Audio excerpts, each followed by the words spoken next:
करम् विशालम् रत्नप्रभम् तीव्रमनादिरूपम्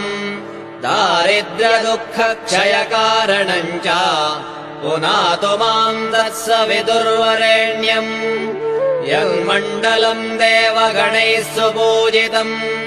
विप्रैस्तुतम् भावनमुक्तिकोविदम् तम् देवदेवम् प्रणमामि सूर्यम् पुनातु माम् तत्सवितुर्वरेण्यम् यन्मण्डलम् ज्ञानघनम् त्वगम्यम्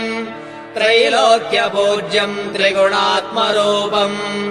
समस्ततेजोमय दिव्यरूपम् पुनातु माम् तत्सवितुर्वरेण्यम्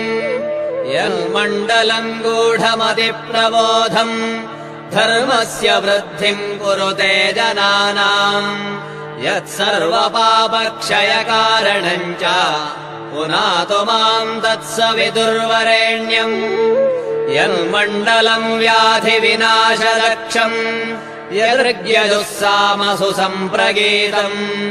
प्रकाशितम् येन च भूर्भुवः स्वः पुनातु माम् तत्सवितुर्वरेण्यम्